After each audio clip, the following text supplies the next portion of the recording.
Le singe qui demandait la lune. Texte de Anne Mangan. Illustration de Catherine Walters. Adaptation française de Anne-Marie Thuot.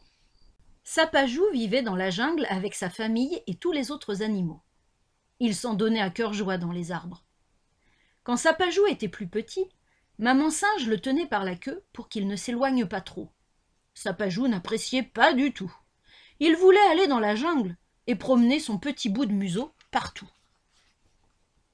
Maintenant qu'il était grand, Sapajou pouvait se promener seul. Il y avait tant de merveilles à découvrir dans la jungle. Sapajou voulait tout voir et tout attraper. Un jour qu'il explorait les alentours, il aperçut une forme, jaune comme un soleil. Il tendit la main et s'en empara. Aïe! C'était une fleur de cactus, et le petit singe se piqua aux épines. Il courut vers sa mère en pleurant. « N'attrape pas tout ce que tu vois !» lui dit-elle en frottant la main endolorie de l'imprudent. Sapajou oublia vite le cactus et sa mésaventure. De nouvelles découvertes l'attendaient.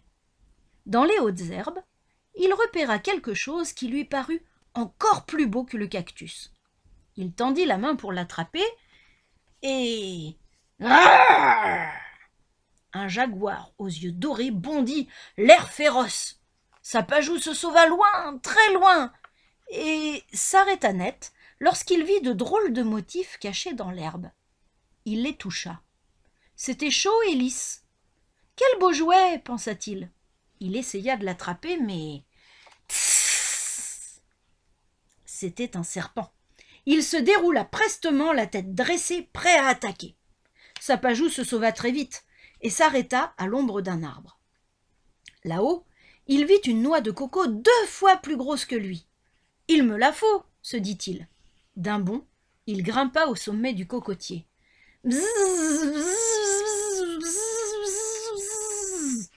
Une nuée de guêpes en colère fonça sur Sapajou.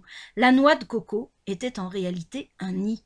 Sapajou, piqué de partout, revint vers sa mère. « Petit sot !» lui dit celle-ci, en lui caressant doucement l'oreille gauche pour le calmer. Cet épisode oublié, Sapajou grimpa de nouveau dans un arbre. Parmi les branches, il vit de beaux fruits tachetés abandonnés dans un nid. Il avança la main pour s'en emparer, et à ce moment-là... « Laisse mes œufs tranquilles, petit monstre !» lui cria un oiseau. « Je suis un singe, pas un monstre !» s'écria Sapajou, avant de déguerpir pour échapper au bec pointu de l'oiseau. Sapajou en conclut qu'il devait éviter les oiseaux. Mais grimper aux arbres lui plaisait toujours autant. Furetant de ci, de là, il se retrouva devant un bel arbre aux feuilles vert tendre. Hop, hop, hop!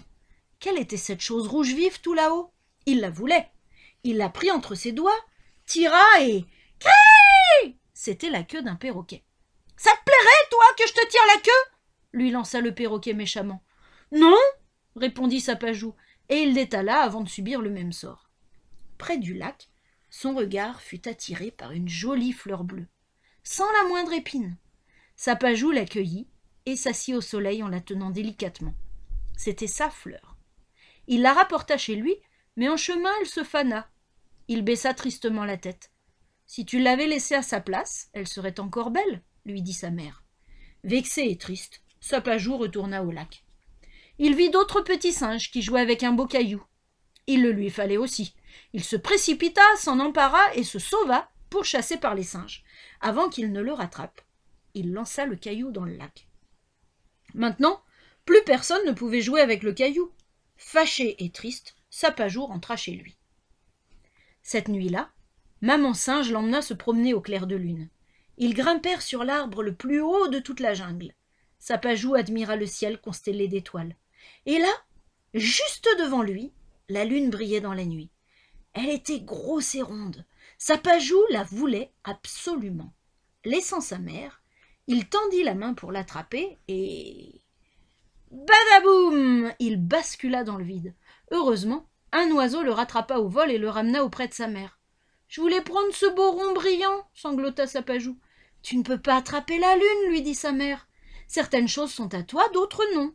La lune appartient à tout le monde. Inutile de posséder une chose pour l'apprécier. » Sapajou regarda la lune qui brillait dans la nuit et se sentit soudain très heureux. Sa mère avait raison. Elle était si belle là-haut dans le ciel. Pourquoi vouloir l'attraper?